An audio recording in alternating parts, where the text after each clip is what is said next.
Ya, shalom. Sekali lagi shalom. Puji Tuhan. Pagi yang indah, kesempatan yang istimewa, kita bisa hadir kembali di rumah Tuhan untuk bersama-sama memuji dan menyembah Tuhan. Kita akan membuka ibadah pagi hari ini di dalam doa. Saya mengajak kita semua untuk berdiri bersama-sama.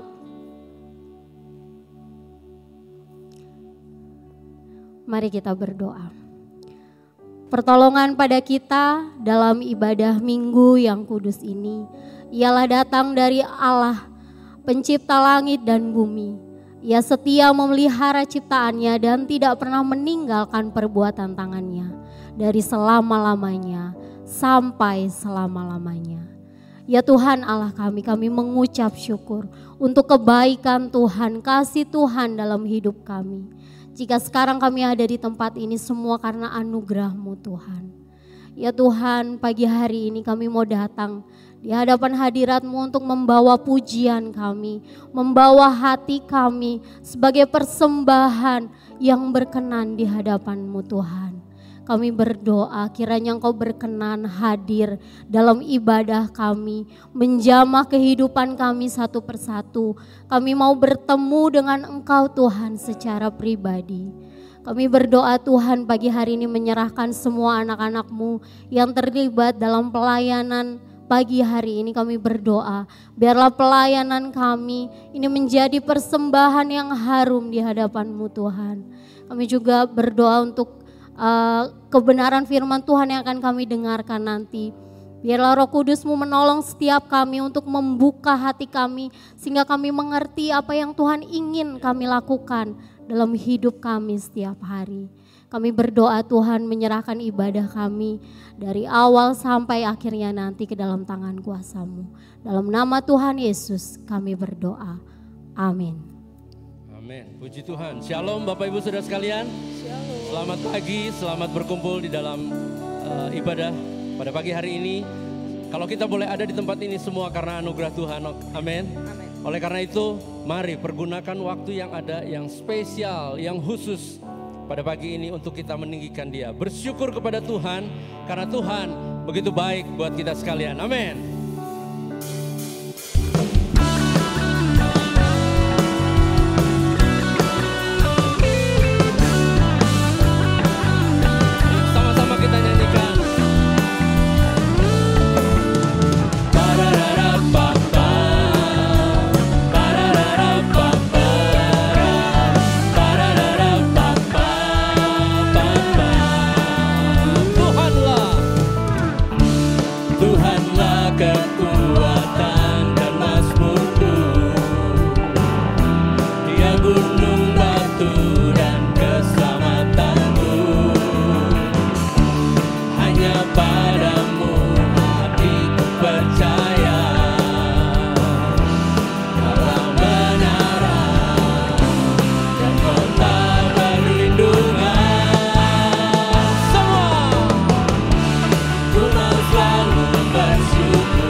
Percaya walau bumi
mau selalu bersyukur, sebab cintamu padaku takkan pernah berubah. Hatiku percaya, walau bumi bergoncang, gunung-gunung beranjak, namun kasih setiamu tak pergi dariku. Ku mau selalu bersyukur, sebab cintamu padaku takkan pernah berubah. Katakan dengan iman, amin Tuhan. Walau bumi bergoncang, gunung-gunung beranjak, namun kasih setiamu tak pergi dariku. Rara Bapa, amin. Sekali lagi, namun kasih setiamu tak pergi dari. Rara Bapa, rara Bapa, rara Bapa, rara Bapa, rara Bapa, rara Bapa.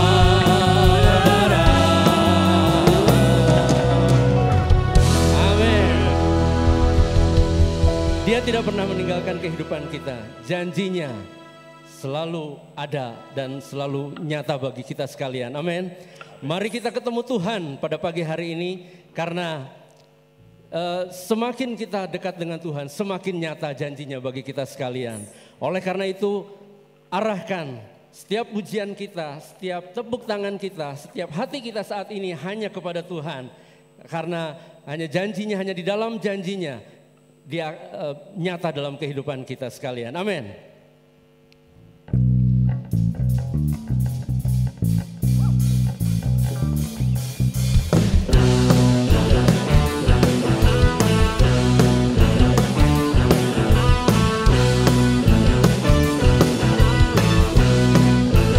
Sama-sama katakan, Kau tak pernah tinggalkan,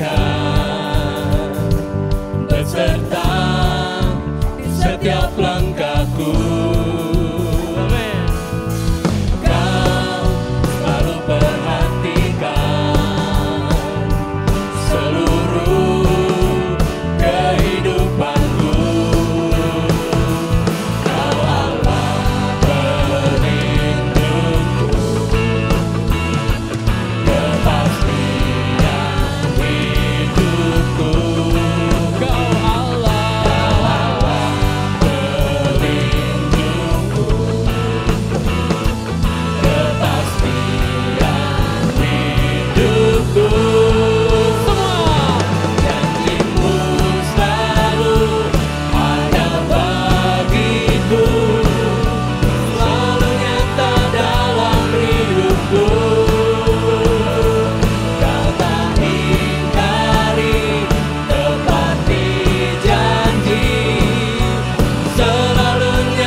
Tuhan kita.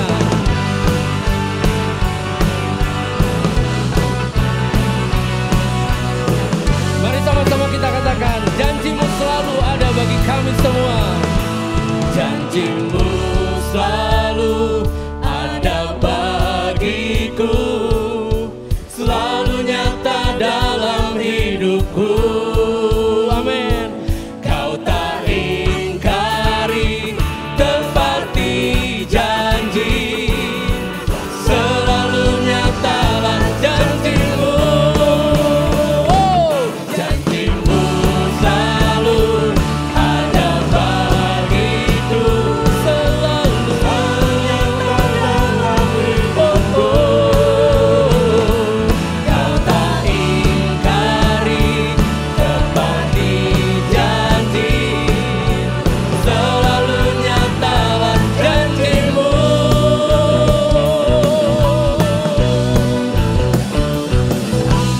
Amin. Terima kasih Tuhan, karena Engkau tidak pernah meninggalkan kehidupan kami. Apapun yang terjadi dalam kehidupan kami yakin dan percaya Tuhan, Engkau selalu hadir. Oleh karena itu, inilah pernyataan kami Tuhan. Kami mau mengiring Engkau seumur hidup kami. Kami mau memuliakan Tuhan, karena Engkaulah yang menjadi kekuatan dan kesukaan bagi kami semua. Amin.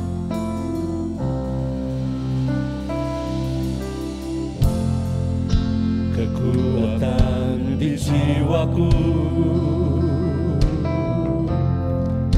ketenangan batinku,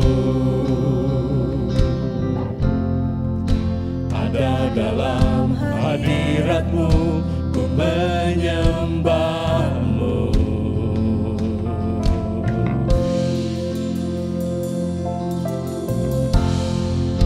Tersungkurku di kaki-Mu, rasakan hadirat-Mu. Takkan ku melepaskan-Mu, Kau cahaya bagiku, mengiring-Mu seumur hidupku, masuk dalam rencana-Mu Bapa. Pikiranku, kehendakku, ku serahkan padamu. Harapanku hanya di dalam-Mu, ku kan teguh bersama-Mu Tuhan.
Terima kasih Yesus.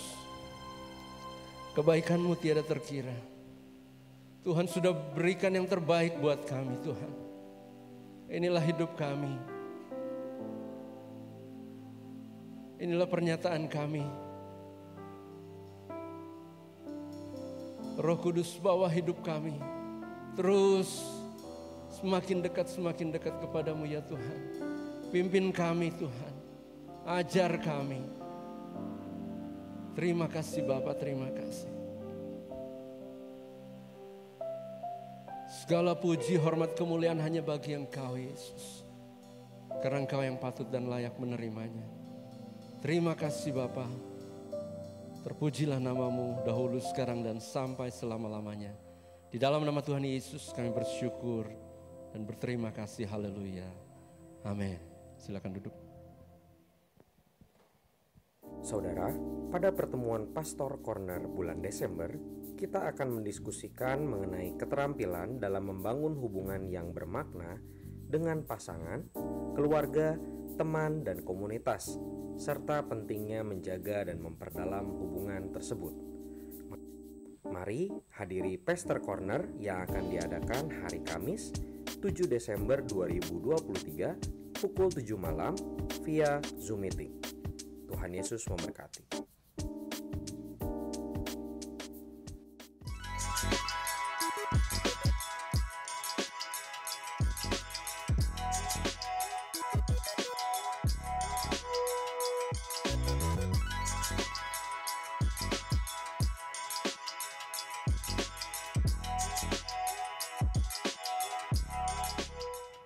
Shalom Leaders, tidak terasa tahun 2023 akan mencapai akhirnya dan kita akan segera menyongsong tahun baru 2024.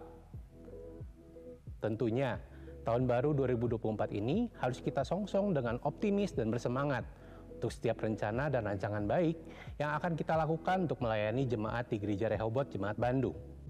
Kami mengundang Bapak Ibu, Saudara-saudara sekalian untuk hadir di Leaders Meeting yang akan diadakan 14 Desember 2023 pada pukul 18.30, di mana Bapak Gembala kita akan membagikan visi besar Gereja Rehoboth di tahun 2024 pada kita terlebih dahulu para leaders. Selain itu, kita semua juga akan mengetahui rancangan-rancangan besar dan rencana-rencana besar yang akan diadakan oleh Gereja Rehoboth untuk memfasilitasi kita para leaders. Oh iya, walaupun acara ini diadakan pada pukul 18.30, kami mengundang para leaders untuk hadir lebih awal untuk menikmati fellowship bersama melalui makan malam yang disiapkan. Makan malam mulai disajikan pada pukul 17.30. Oleh karena itu, leaders diharapkan untuk mengisi link yang sudah disiapkan di deskripsi video ini untuk memudahkan panitia menyiapkan makan malam sesuai dengan jumlah kehadiran. So, siapkan waktunya untuk kita bersama-sama berfellowship bersama, mengetahui visi besar Gereja Rehoboth di tahun 2024, dan kita makin diperlengkapi untuk melayani jemaat Tuhan di Gereja Rehoboth Jemaat Bandung. Sampai jumpa di tanggal 14 Desember 2023. Tuhan Yesus memberkati.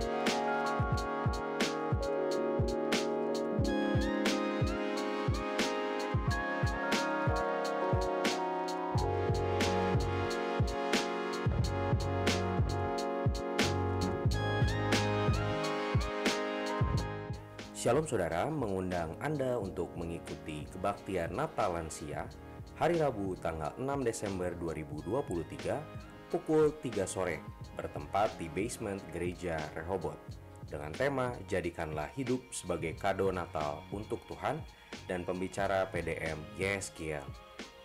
Bagi Anda yang ingin mengikuti acara ini, Anda dapat mendaftarkan diri Anda di depan pos security lantai 1.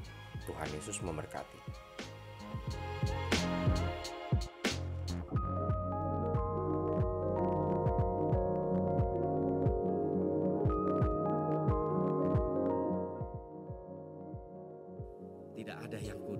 apapun yang kita perbuat, kita mungkin membanggakan diri bahwa kita adalah orang yang benar di hadapan Tuhan. Tidak, hanya Allah saja yang kudus bagi kita.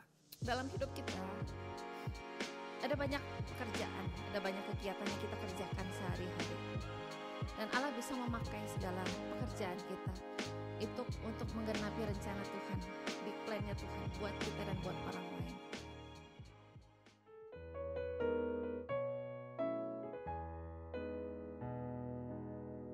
Shalom Bapak Ibu Saudara, berhubung Natal kali ini telah dekat, kami segenap panitia ingin melibatkan seluruh jemaat Gereja Rehoboth untuk berpartisipasi dalam Natal kali ini. Selama sebulan ini akan ada tim multimedia atau AVD yang akan mengambil foto Bapak Ibu Saudara sekalian untuk dipajang atau dipasang di pohon Natal. Mari terlibat dalam Natal kali ini dan menjadi keluarga besar Gereja Rehoboth. Tuhan Yesus memberkati.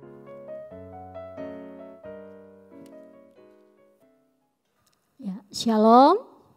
Sekali lagi shalom Bapak Ibu Saudara. Puji Tuhan. Mari kita kasih senyum dulu. Mungkin tadi di sebelah kita belum ada orang pada saat mulai ya. Kita kasih senyum kanan kiri kita. Katakan selamat hari Minggu. Ya, minggu ini adalah minggu terakhir di bulan November. Jadi otomatis hari ini, minggu ini adalah terakhir firman Tuhan bertemakan penginjilan. Sebelum kita mendengar penjelasan firman Tuhan, kita akan bersama-sama berdoa terlebih dahulu. Mari kita berdoa. Ya Tuhan Allah kami mengucap syukur Tuhan untuk kehadiran-Mu di tengah-tengah ibadah kami pagi hari ini. Tuhan, sekarang tiba saatnya kami untuk duduk diam mendengarkan kebenaran firman-Mu. Kiranya Roh Kudus-Mu menolong kami untuk membuka hati kami seluas-luasnya untuk pesan yang Tuhan ingin sampaikan kepada setiap kami. Sehingga firman yang kami dengarkan hari ini dapat mengubahkan kehidupan kami. Tuhan, pakailah hamba-Mu yang terbatas ini untuk menyampaikan kebenaran firman-Mu sehingga kami semua dapat mengerti apa yang Tuhan ingin kami lakukan. Kami serahkan Tuhan pemberitaan firman ini ke dalam tangan kuasa-Mu. Haleluya, amin. Ya. Firman Tuhan pagi hari ini saya beri judul What We Share Out atau apa yang kami bagikan. Firman Tuhan yang melandasi kebenaran firman Tuhan pagi ini terambil dari Kisah Para Rasul pasal yang ke-26 ayat 24 sampai 32. Ayatnya cukup panjang, kita akan baca bergantian. Nanti saya akan baca ayat 24, Bapak Ibu Saudara akan baca ayat 25 dan seterusnya. Sekali lagi Kisah Para Rasul pasal 26 ayat 24 sampai 32. Demikian firman Tuhan. Sementara Paulus mengemukakan semuanya itu untuk mempertanggungjawabkan pekerjaannya, berkatalah Festus dengan suara keras, "Engkau gila Paulus, ilmumu yang banyak itu membuat engkau gila." Ayat 25.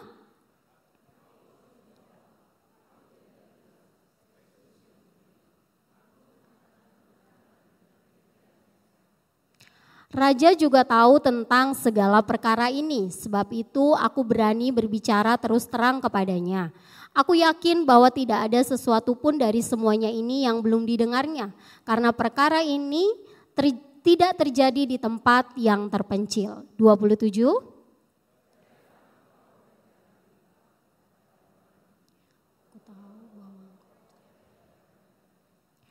Jawab Agripa, hampir-hampir saja kau yakinkan aku menjadi orang Kristen.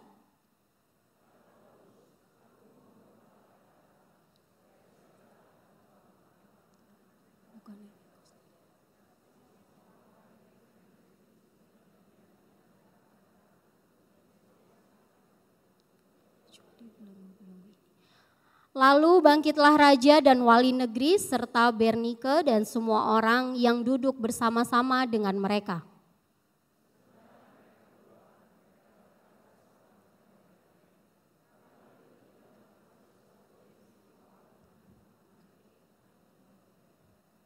Kata Agripa kepada Festus, orang ini sebenarnya sudah dapat dibebaskan sekiranya ia tidak naik banding ke Kaisar. Ya Bapak Ibu Saudara, seperti judul saya di awal tadi, tentang apa yang kita bagikan. Nah, kalau kita bicara tentang apa yang kita share ke orang lain, sebenarnya mau tidak mau setiap hari kita itu pasti nge-share sesuatu ke orang. Apalagi zaman media sosial seperti sekarang ya, share sesuatu itu gampang banget gitu ya. Dari kita bangun pagi, apa yang kita bagikan ke orang-orang di sekitar kita, mungkin keluarga kita.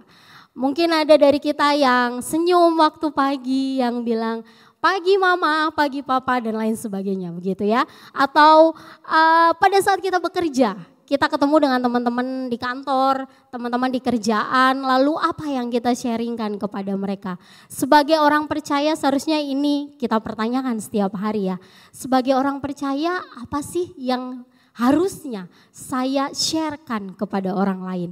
Nah Bapak Ibu Saudara, saat Allah Bapa mengutus anaknya, yaitu Kristus yang bulan depan akan kita rayakan ya.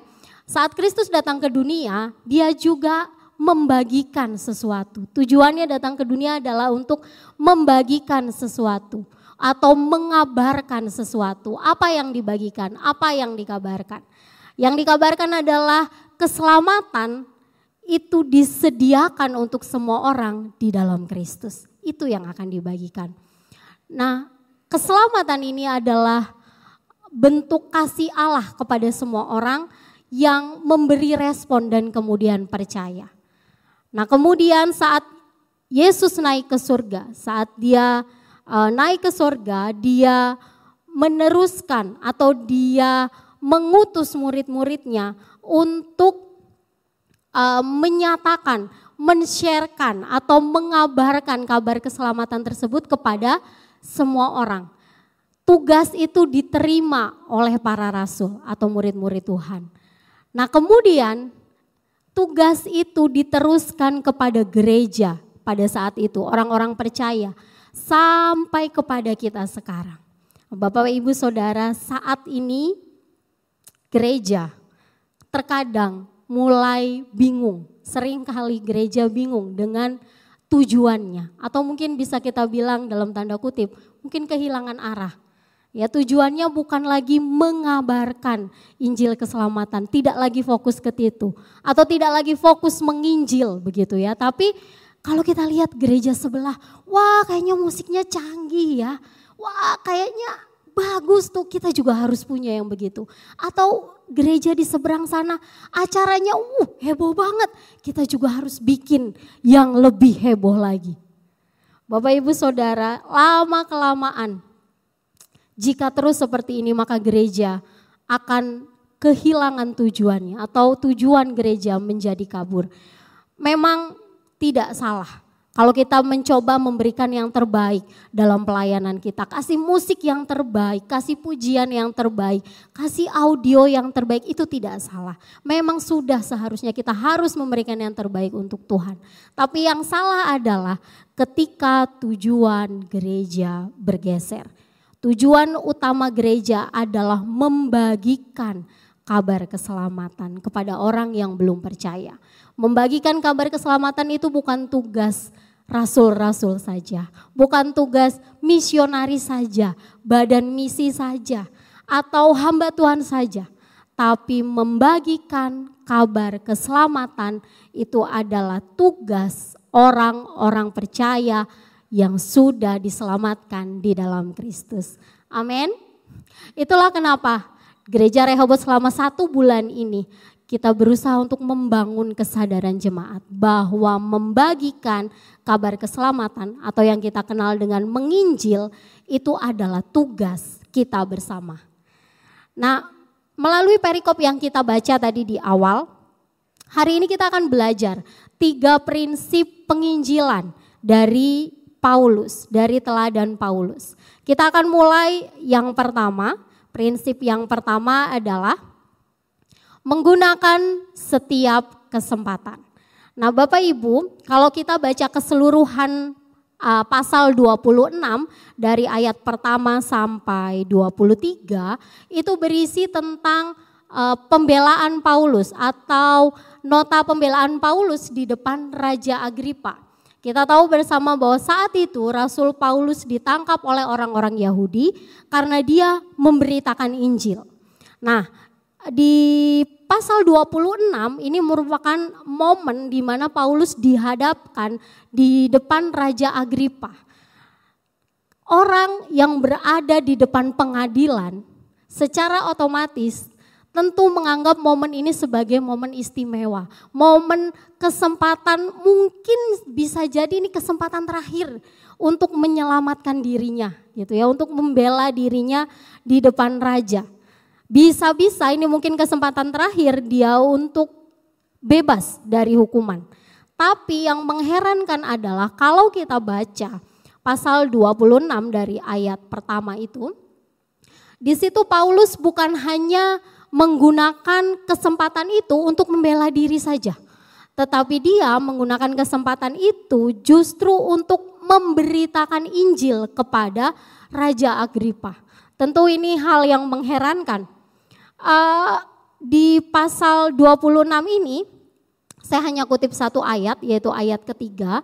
Di sana Paulus berkata dia meminta kepada Raja Agripa untuk mendengarkan pembelaannya dengan sabar, terutama karena dia tahu Raja Agripa mengerti betul adat istiadat orang Yahudi pada saat itu.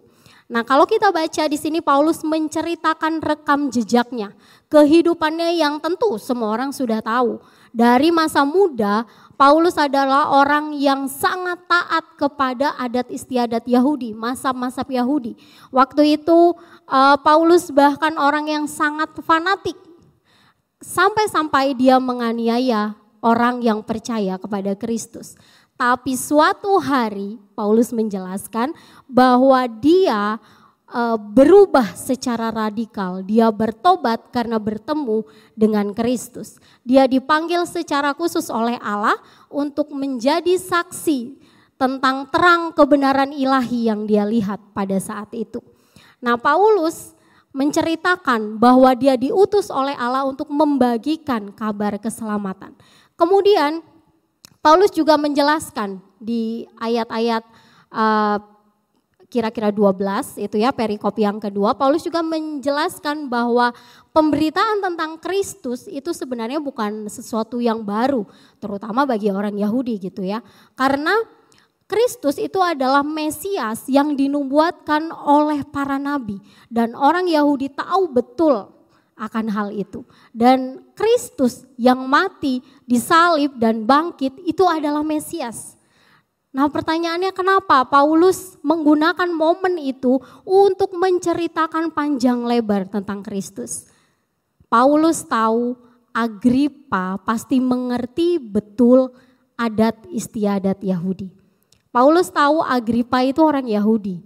Dia tahu kalau dia cerita tentang Kristus dan dia cerita tentang nabi-nabi di Perjanjian Lama, kemungkinan besar Paulus akan memahami dan menyerap Injil dengan baik. Artinya Paulus melihat kesempatan itu menjadi waktu yang tepat untuk dia bicara tentang Kristus, Sang Juru Selamat. Saudara yang terkasih, pada saat saya menyiapkan firman Tuhan hari ini, saya ingat dulu waktu saya masih kuliah di Malang, pada saat liburan semester kadang saya liburan. Karena libur semester, antar semester itu kadang saya pulang ke Kalimantan. Nah, setelah liburan saya balik lagi ke Malang. Waktu itu saya singgah dulu di Surabaya karena memang pesawatnya dari Banjarmasin ke Bandara Juanda gitu ya. Nah, di Surabaya biasanya saya mampir dulu ke rumah saudara gitu ya sebelum saya ke Malang. Jadi saya mampir kira-kira semalam atau 2 malam nginep di rumah saudara dan itu merupakan tante saya dari mama gitu ya. Saya nginep di sana dan sebenarnya saat itu saya punya kesempatan untuk cerita tentang Kristus karena kebetulan tante saya itu bukan orang percaya.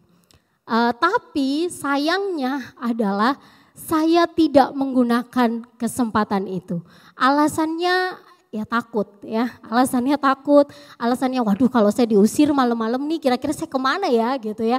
Mau ngomong tuh takut gitu ya, bingung mau mulai dari mana gitu. Jadi akhirnya lewatlah kesempatan itu. Nanti kalau liburan lagi, ada kesempatan liburan, sebenarnya saya mampir lagi ke situ. Tapi ya peluang ada, tapi lagi-lagi saya melewatkan kesempatan itu. Nah sayangnya saat ini tante saya sudah meninggal. Jadi saya nggak punya lagi kesempatan untuk bicara tentang Kristus kepada dia. Nah Bapak Ibu Saudara yang terkasih, saat itu saya tidak seperti Paulus. Saya lihat peluang tapi saya melewatkan kesempatannya. Terkadang kita juga diperhadapkan pada peluang-peluang yang datang dalam hidup kita untuk bicara tentang Kristus. Tapi jarang juga kita lewatkan. Alasannya mungkin takut ya, bingung mau mulai dari mana, ragu-ragu seperti yang saya alami. Tapi hari ini kita diajak untuk belajar dari Paulus.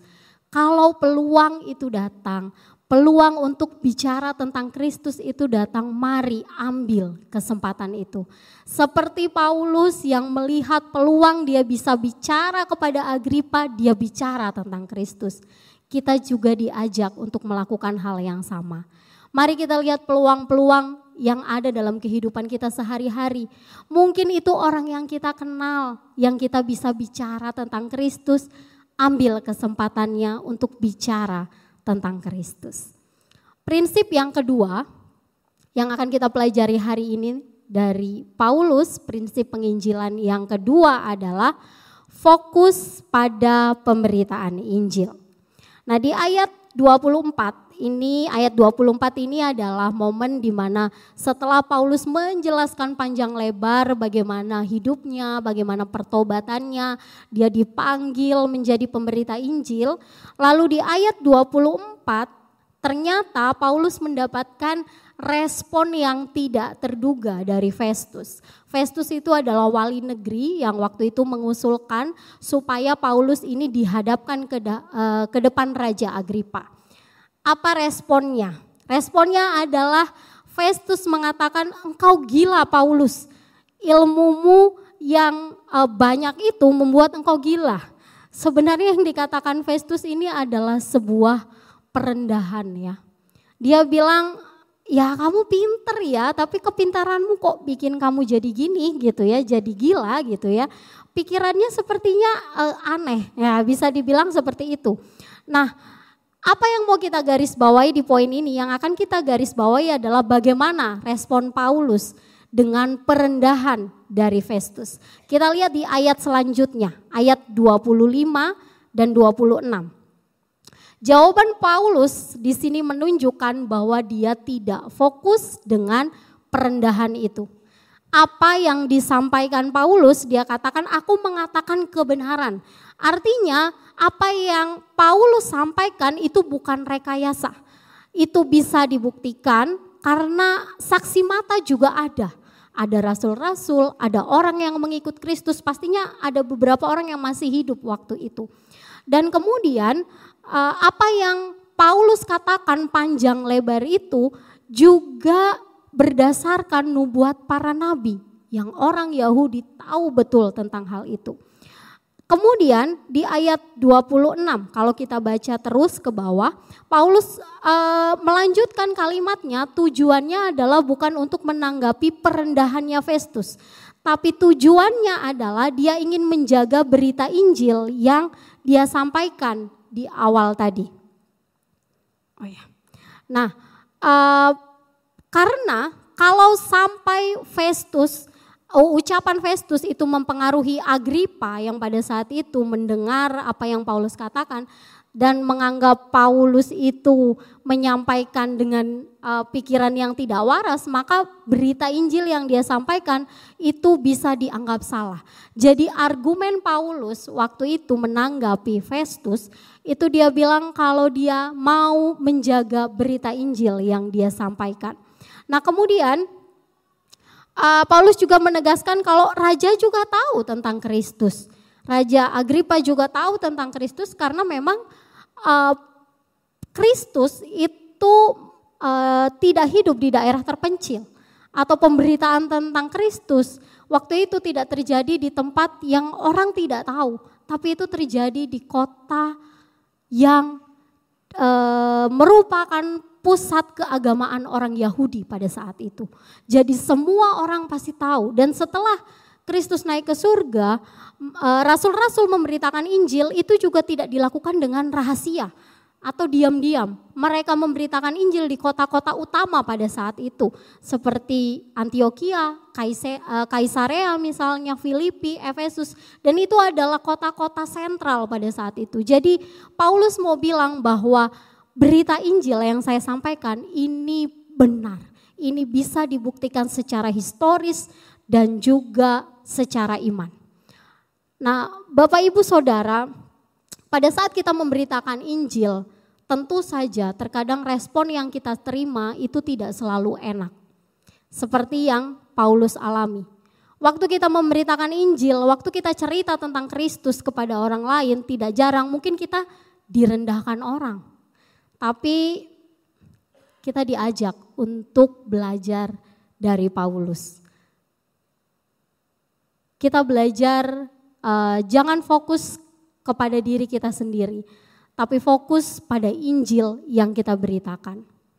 Jangan fokus kepada bagaimana orang menilai kita atau bagaimana kita terlihat di depan orang.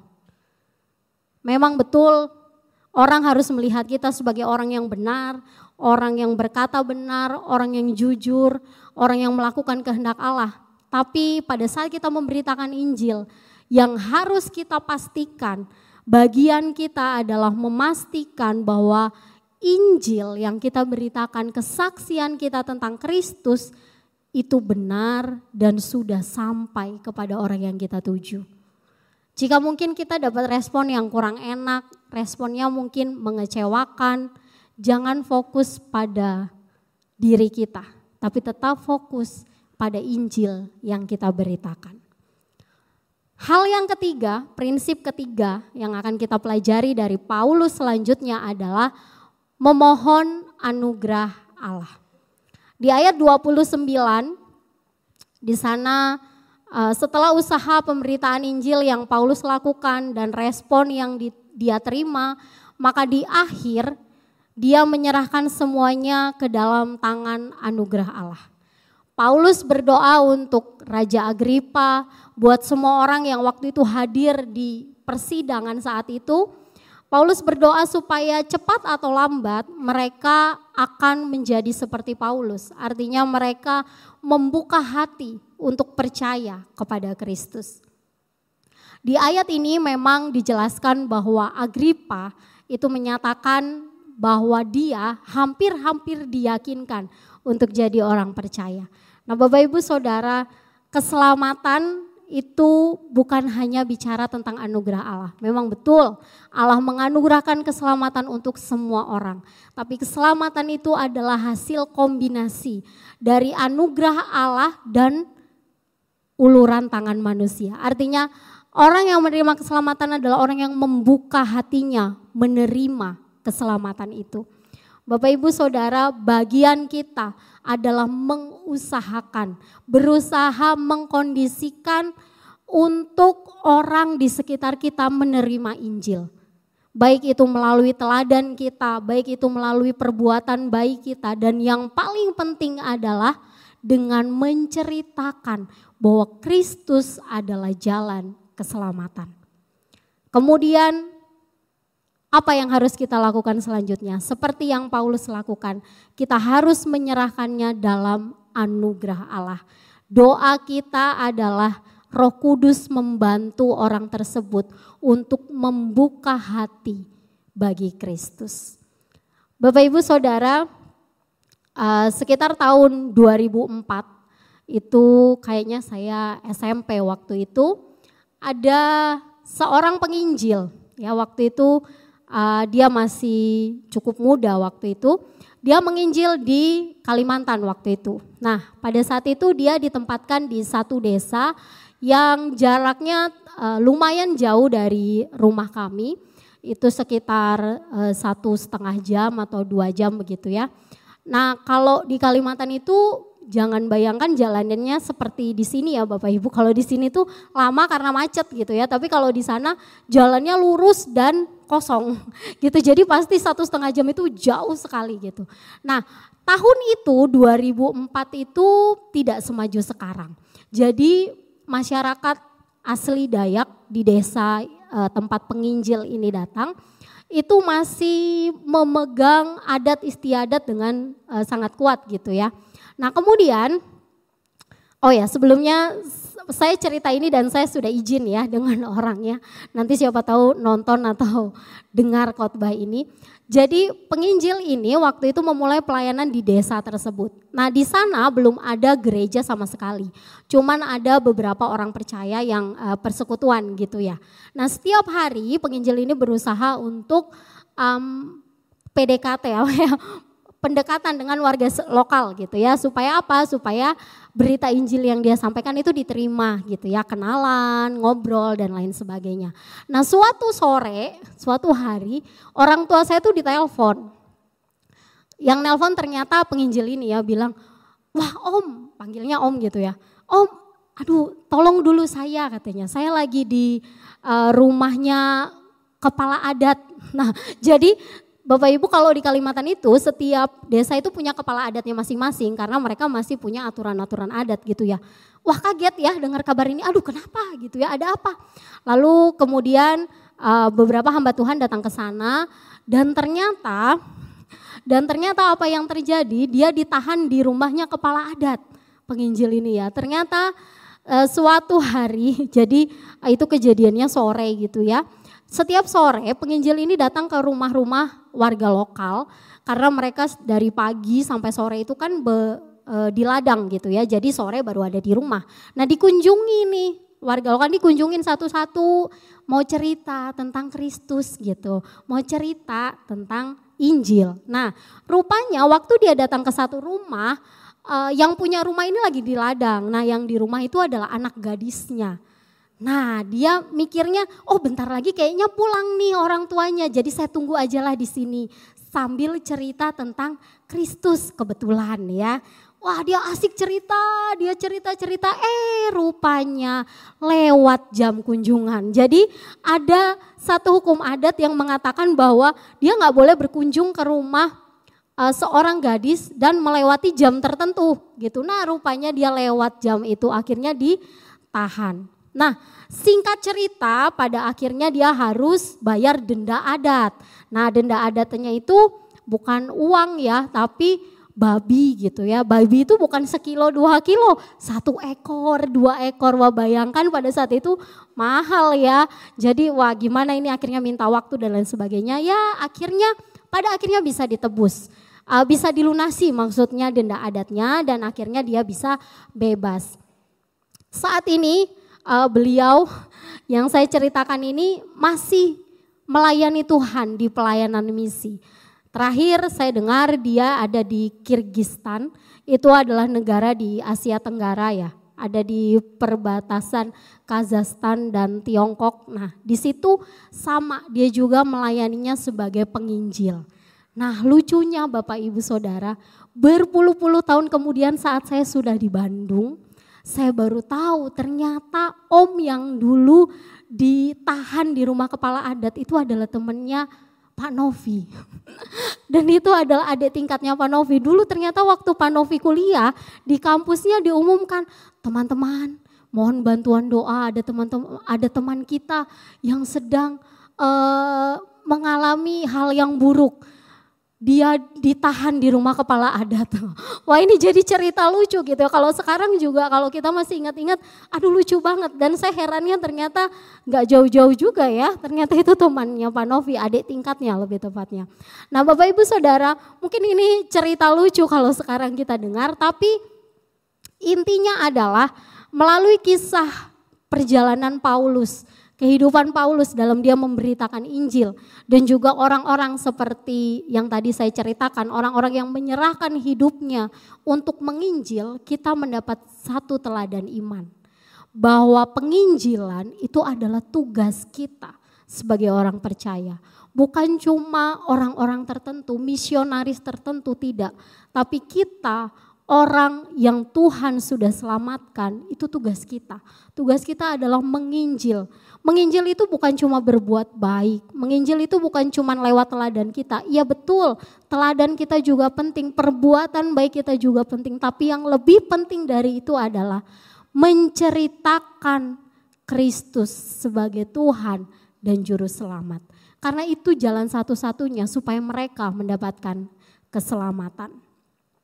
Bapak Ibu Saudara, saat ini lewat firman Tuhan, pagi hari ini kita diajak untuk menyadari bahwa di sekitar kita itu ada banyak orang yang perlu keselamatan. Mungkin salah satunya adalah orang yang kita kenal, orang terdekat kita, keluarga kita mungkin. Mari kita belajar untuk melihat setiap kesempatan sebagai waktu yang tepat untuk menceritakan Kristus, untuk membagikan Kristus. Kemudian mari kita fokus pada Injil yang kita beritakan dan bukan fokus kepada diri kita sendiri.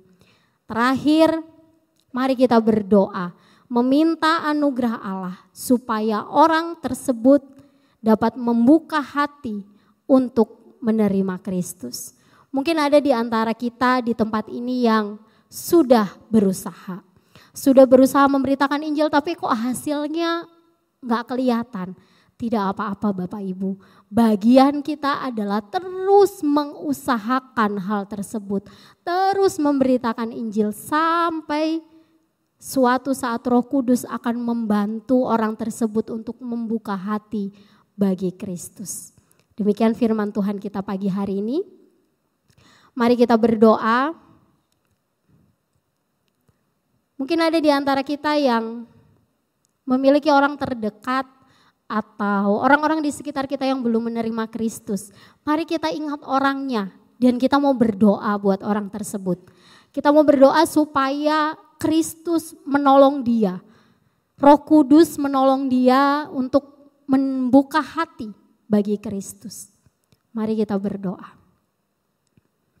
Ya Tuhan, kami mengucap syukur untuk firman-Mu yang datang kepada setiap kami saat ini. Ya Tuhan, kami mau menyadari bahwa tugas kami sebagai orang percaya, orang-orang yang sudah diselamatkan di dalam Kristus adalah membagikan kabar keselamatan ini kepada semua orang. Tuhan, mungkin ada di antara kami yang sering kali melewatkan kesempatan-kesempatan untuk memberitakan Injil. Kami berdoa, kiranya Tuhan memberikan kami keberanian, memberikan kami kekuatan, memberikan kami kemampuan supaya kami bisa memberitakan Kristus bagi mereka. Mungkin juga ada di antara kami Tuhan yang sudah berusaha sekian lama untuk memberitakan Kristus tapi belum melihat hasilnya. Kami berdoa Tuhan, berikan kami ketekunan sehingga kami dapat melakukan tugas kami sebagai orang percaya. Kami tidak patah semangat tapi kami terus memberitakan Kristus bagi mereka. Ya Tuhan, kami berdoa mungkin ada di antara kami, ada orang terdekat kami yang belum mengenal Engkau. Kami berdoa Tuhan, biarlah Roh Kudus Kau membantu orang-orang yang kami kasihi ini untuk membuka hati bagi Kristus. Sehingga mereka juga dapat merasakan keselamatan yang kami terima di dalam Engkau Tuhan.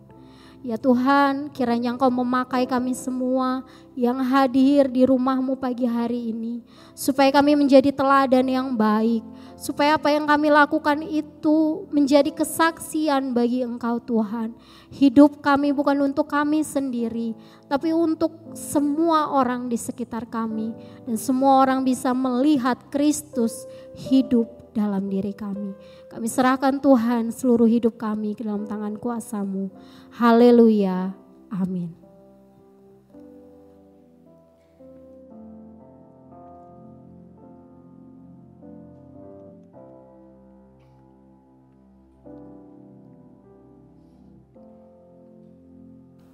Ya saudara, kita akan lanjutkan dengan perjamuan kudus ya. Kita sudah mempersiapkan diri untuk menerima sakramen perjamuan kudus ini. Mari saudara, kita akan mendengar firman Tuhan yang akan disampaikan. Saya akan bacakan firman Tuhan, setelah itu kita akan berdoa untuk makan dan minum perjamuan kudus ini. Demikianlah firman Tuhan. Sebab apa yang telah kuteruskan kepadamu, telah kuterima dari Tuhan, yaitu bahwa Tuhan Yesus pada malam waktu ia diserahkan mengambil roti. Dan sesudah itu ia mengucap syukur atasnya. Ia memecah-mecahkannya dan berkata, inilah tubuhku yang diserahkan bagi kamu. Perbuatlah ini menjadi peringatan akan aku. Demikian juga ia mengambil cawan sesudah makan, lalu berkata, cawan ini adalah perjanjian baru yang dimeteraikan oleh darahku. Perbuatlah ini setiap kali kamu meminumnya menjadi peringatan akan aku. Sebab setiap kali kamu makan roti ini dan minum cawan ini, kamu memberitakan kematian Tuhan sampai ia datang. Jadi barang siapa dengan cara yang tidak layak makan roti atau minum cawan Tuhan, ia berdosa terhadap tubuh dan darah Tuhan. Karena itu hendaklah tiap-tiap orang menguji dirinya sendiri, dan baru sesudah itu ia makan roti dan minum dari cawan itu. Karena barang siapa makan dan minum tanpa mengakui tubuh Tuhan, ia mendatangkan hukuman atas dirinya. Sebab itu banyak di antara kamu yang lemah dan sakit, dan tidak sedikit yang meninggal. Kalau kita menguji diri kita sendiri, hukuman tidak menimpa kita. Tetapi kalau kita menerima hukuman dari Tuhan, kita dididik supaya kita tidak akan dihukum bersama-sama dengan dunia. Saudara, firman Tuhan sudah disampaikan pada saudara semua. Mari kita mempersiapkan diri untuk menerima berkat Tuhan. Roti dan anggur yang melambangkan tubuh dan darah Tuhan yang dipecahkan untuk kita semua. Mari saudara, kita akan berdiri, kita akan nyanyikan satu kor, yaitu Tuhan Yesus Kau. Dan kita akan berdoa bersama-sama. Tuhan Yesus Kau, dengan cintanya mati karena dosaku, supaya saya percaya Dia dan hidup sampai lamanya. Kita berdoa, nanti Ibu Gembala akan doa kita dalam doa.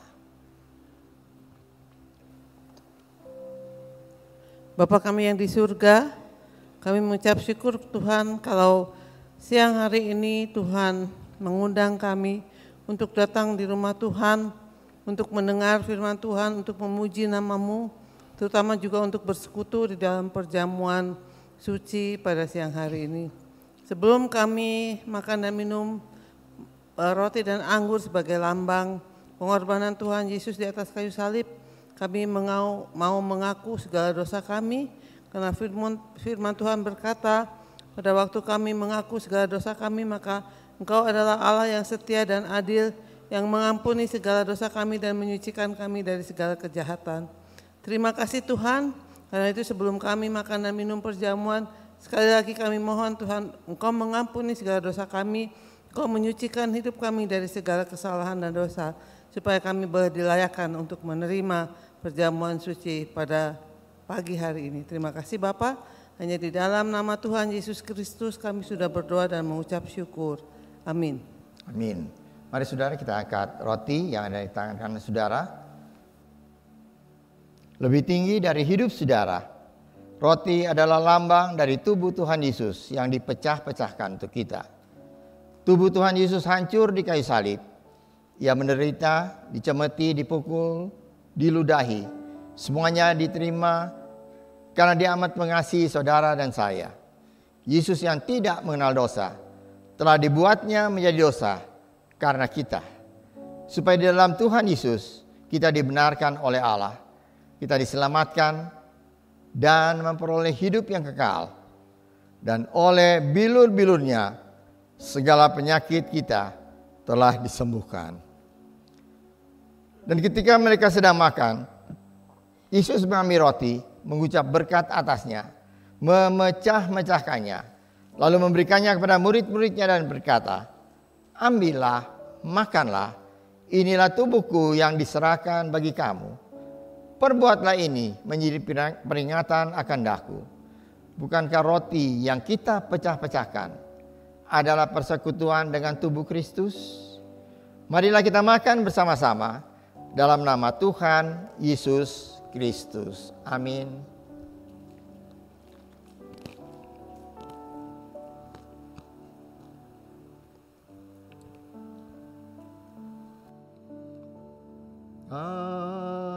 Salibnya, salibnya, selamanya mulia.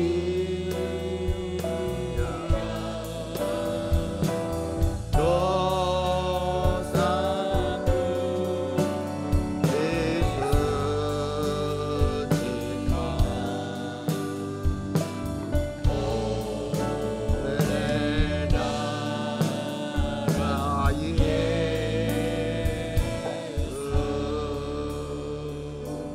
Mari saudara angkat cawan yang berisi anggur yang ada di tangan kanan saudara. Lebih tinggi dari hidup saudara. Cawan anggur ini adalah lambang darah Yesus yang tercurah untuk menyucikan segala dosa kita. Bagaimanapun besar, berat dan hitamnya dosa kita, darah Yesus menyucikan kita dari segala dosa. Dan jika kita mengaku dosa kita, Ia adalah setia dan adil dan akan mengampuni segala dosa kita dan menyucikan kita dari segala kejahatan. Kita dibenarkan, kita dikuduskan di dalam Kristus dan diangkat menjadi anaknya. Sesudah makan, ia mengambil cawan, mengucap syukur, lalu memberikan kepada mereka dan berkata, "Cawan ini adalah perjanjian baru yang dimeteraikan oleh darahku. Minumlah kamu semua, sebab inilah darahku, darah perjanjian yang ditumpahkan bagi banyak orang untuk pengampunan dosa. Perbuatlah ini setiap kali kamu meminumnya menjadi peringatan akan daku." Bukankah cawan pengucapan syukur yang atasnya kita ucapkan syukur adalah persekutuan dengan darah Kristus? Marilah kita minum bersama-sama dalam nama Tuhan Yesus Kristus. Amin.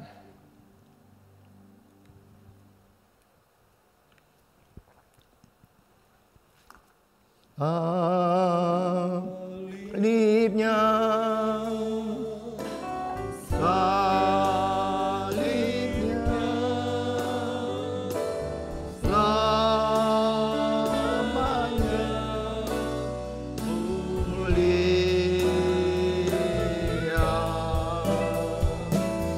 Dosaku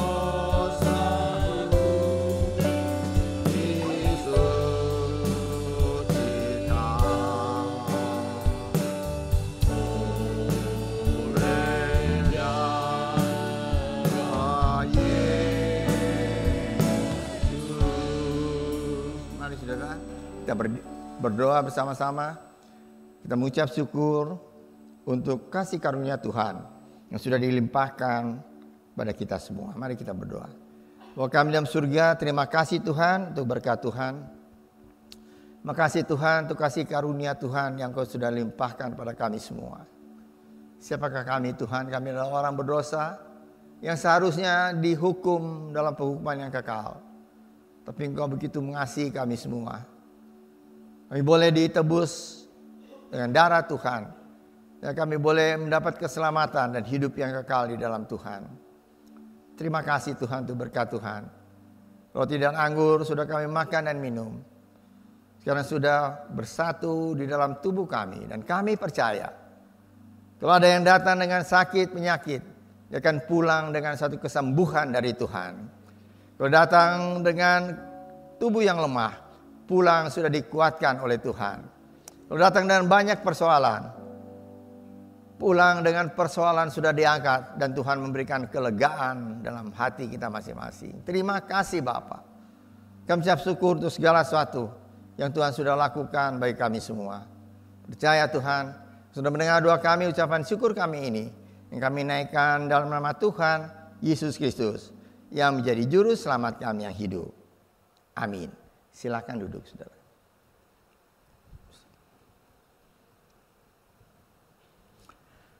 Saudara, ada dua hal penting yang perlu saya sampaikan pada hari ini. Yaitu pertama, kami berdua mengucap syukur pada Tuhan.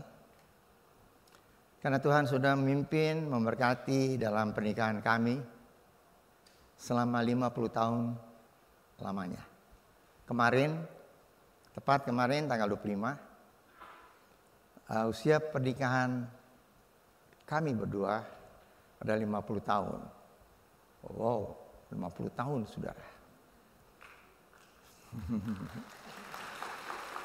Terima kasih. Banyak hal yang terjadi. Tapi Tuhan sudah memimpin perjalanan hidup kami berdua. Saudara-saudara, seperti saudara tahu kami berdua pekerjaannya dokter ya. Dokter tidak di satu rumah, saudara. Ibu Christine prakteknya di Cimahi, saya di Kiara Condong, timur dan barat. Ya. Jadi saudara, pekerjaan kami dokter, saudara ngerti saudara. Kalau dokter itu kerjaannya meriksa. Nah, gak kurang 1-2 orang lebih mungkin ya. Datang tuh sebagai pasien tapi sebenarnya sehat. Kalau datang terus bilang, dok mau diperiksa ya, sok di tempat periksa gitu ya. Saya lagi di meja, bertanya, sebenarnya ibu sakitnya apa? Sebenarnya saya nggak sakit. Nggak tahu dok, periksa aja lah. Dia bilang, ini ibu sakit atau sehat? Nanti dah kalau sudah sehat, kalau sudah sakit baru datang. Sekarang masih sehat, pulang aja. Nah, saudara banyak hal-hal yang begitu. Kedatangan pasien sehat. Tapi puji Tuhan, Tuhan pelihara, Tuhan berkati kami sehingga 50 tahun kami boleh atasi jalani itu semua dengan berkat Tuhan. Sebab itu hati saya penuh dengan ucapan syukur ya untuk hal ini. Dan Mes apa gitu ya? Saudara, itu perlu saudara ya. Nama kesayangan itu perlu saudara. Saya paling nggak setuju tuh kalau istrinya bilang ke suami, cepet dud, makan. Mau pergi cepet dud, pakai baju cepet, mandi sana. Saudara, emangnya nggak punya nama gitu, pakai dat-dud gitu ya. Ya, coba kalau mau menikah, pikir-pikir dulu saudara. Nama kesayangan untuk istri, untuk suami apa? Ya gitu ya. Nah, kita mau dengar. Ya, kita mau dengar isi hati dari kekasih saya. Ya, saya panggil Pak Gembala Hans, ya supaya tahu aja. Dia punya nama buat saya Mes, saya punya nama buat dia Hans, ya. Jadi jangan aneh kalau dengar suara saya manggil dia Hans. Ya, sekali lagi saya mengucap syukur karena saya berada di tengah-tengah keluarga besar Gereja Rehoboth, ya, suatu kumpulan jemaat yang begitu memperhatikan satu dengan yang lain, saling mengasihi, saling mendorong, saling mendoakan. Dan juga terutama untuk kami berdua, kami sangat membutuhkan doa-doa saudara. Ya, itu sangat kami nantikan setiap hari. Tolong doakan kami karena pelayanan kami tidak mudah ya di dalam, apalagi kami sebagai orang-orang yang sibuk dan kami harus juga tetap melakukan tugas pekerjaan setiap hari, tapi juga melayani Tuhan. Dan sekalian undangan untuk Bapak Ibu Saudara sekalian, mungkin sebagian sudah tahu. Ya, sudah tahu ya? Belum tahu. Jadi 2 minggu lagi tanggal 9 Desember kami akan merayakan pernikahan kami. Seharusnya ulang tahunnya kemarin tanggal 25, tapi karena anak kami yang di Australia tidak bisa datang, sekarang baru bisa datang tanggal minggu depan.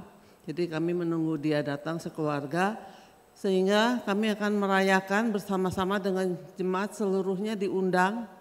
Tidak ada yang tidak diundang di tempat ini, tidak pakai kartu undangan, tapi undangan secara lisan saja, harap diterima. Diterima saudara? Diterima ya. Tanggal 9 Desember hari Sabtu, jam 10 pagi di tempat ini, di ruangan ini, kami akan merayakan hari ulang tahun pernikahan yang ke-50 tahun. Ya, jadi siapapun saudara anggota Gereja Rehoboth diundang untuk datang. Ya, jadi dan juga semua diundang ya. Semua diundang. Nah, saudara, itu ungkapan dari rasa syukur kami. Kami akan mengundang seluruh jemaat dalam kebaktian ucapan syukur tanggal 9 jam 10 pagi sehingga jam 12. Seluruh saudara. Ya. Di keluarga, suami, istri, anak, semua boleh datang ya. Guru sekolah minggu juga, seluruh guru sekolah minggu diundang. Ya, yang mungkin sekarang lagi ngajar atau. Nah, untuk itu saudara, minggu depan kami akan membagikan kartus. Bukan? Ini kartu sebenarnya saudara mau bilang ini kartu undangan boleh, kartu pemberitahuan boleh, isinya demikian. Ditulis di sini yaitu ibadah ucapan syukur ya ke-50. Saudara semua akan menerima ini, semua saudara. Dan ini akan dibagikan minggu depan. Minggu depan saudara semua saudara yang hadir, saudara akan terima ini satu orang satu. Setiap saudara satu. Dan saudara baca di dalam, supaya kartu ini harap dibawa untuk ditukar hal-hal yang sudah dipersiapkan waktu itu. Saudara akan menerima apa yang sudah dipersiapkan dengan saudara bawa kartu ini ya. Jadi kartu ini jangan lupa, jangan hilang. Ya. Tiap saudara akan terima ini satu orang satu. Minggu depan akan dibagi. Baik, undangannya sekali lagi untuk seluruh jemaat, tidak ada yang terkecuali, pada kebaktian ucapan syukur ulang tahun pernikahan ke-50 dari kami berdua, pada hari Sabtu tanggal 9 Desember jam 10 sehingga jam 12 di ruangan ini. Baik. Kedua, pengumuman yang penting juga kedua adalah mulai minggu depan, kebaktian minggu depan itu tanggal 3, akan diumumkan saudara perubahan sedikit susunan kebaktian atau liturgi di Gereja Rehoboth Jemaat Bandung di sini. Jadi itu akan diumumkan mulai minggu depan.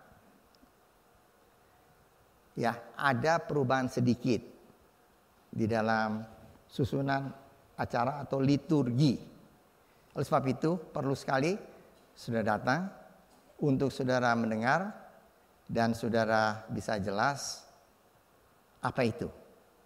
Ya, sedikit kok, sedikit nggak banyak, tapi meskipun sedikit, kami harap tentu saudara mengerti dan kita akan beribadah dengan jauh lebih baik. Ya, puji Tuhan. Baik, terima kasih untuk perhatian saudara. Kita akan tutup pada hari ini dengan doa. Saya undang kita berdiri bersama-sama. Kita akan masuk dalam doa. Mari kita berdoa. Bapa kami dalam surga, terima kasih Tuhan untuk berkat Tuhan bagi kami semua.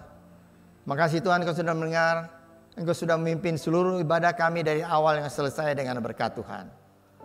Makasih karena Engkau tidak pernah meninggalkan kami semua. Kuasa Roh Kudus sudah memimpin kami semua. Sudah memimpin tiap hamba Tuhan yang melayani Tuhan pada hari ini. Berkati mereka Tuhan. Kami tetap berdoa untuk pemerintah kami yang tengah mempersiapkan untuk pesta demokrasi pemilihan presiden dan caleg pada tahun depan.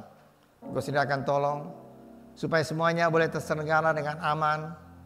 Dan Tuhan, kami berdoa untuk TNI Polri yang menjaga keamanan. Kami berdoa Tuhan supaya siapapun yang akan terpilih untuk memimpin bangsa negara ini adalah orang yang sungguh-sungguh dikehendaki oleh Tuhan, yang akan memimpin bangsa ini menjadi bangsa yang lebih maju lagi dalam tahun-tahun yang akan datang. Terima kasih Bapa. Kalau kami akan pulang, kami akan memberikan persembahan dan membalikan perpuluhan yang Tuhan punya. Ajar pada kami untuk memberikan yang terbaik, karena Tuhan sudah memberikan yang terbaik bagi kami, yaitu keselamatan dan hidup yang kekal. Terima kasih Bapa. Kami akan masuk dalam minggu yang baru, berjalan bersama Tuhan. Minggu yang baru, yaitu dalam bulan yang terakhir dalam tahun ini. Mari Tuhan Kau berkati, menyertai, memimpin kami semua, keluarga kami, usaha dan pekerjaan kami, sekolah dan kuliah anak-anak kami semua. Berkati dengan berkat-Mu dari surga. Kami percaya Kau sudah mendengar doa kami dan ucapan syukur kami ini, yang kami naikkan dalam nama Tuhan Yesus Kristus, yang menjadi juru selamat kami yang hidup. Saudara yang dikasih oleh Tuhan, angkatlah tangan saudara untuk menerima berkat Allah. Arahkan hati saudara kepada Tuhan dan hadirat-Nya. Maka berkat Allah memenuhi hidup saudara. Berkat Allah memenuhi keluarga saudara. Berkat Allah memenuhi kesehatan saudara. Berkat Allah memenuhi pekerjaan saudara. Dan jadilah berkat dimanapun saudara berada. Dan saudara terimalah berkat dari Allah Bapa, kasih karunia dan damai sejahtera dari Tuhan Yesus Kristus dan persekutuan Allah Roh Kudus menyertai saudara sekalian mulai hari ini sehingga Maranatha, Tuhan Yesus datang kembali. Amin. Bapa, terima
Shalom Saudara, mengundang Anda untuk mengikuti kebaktian Natal Lansia hari Rabu tanggal 6 Desember 2023 pukul 3 sore bertempat di basement Gereja Rehoboth dengan tema Jadikanlah Hidup sebagai Kado Natal untuk Tuhan dan pembicara PDM Yeskiel. Bagi Anda yang ingin mengikuti acara ini, Anda dapat mendaftarkan diri Anda di depan pos security lantai 1. Tuhan Yesus memberkati.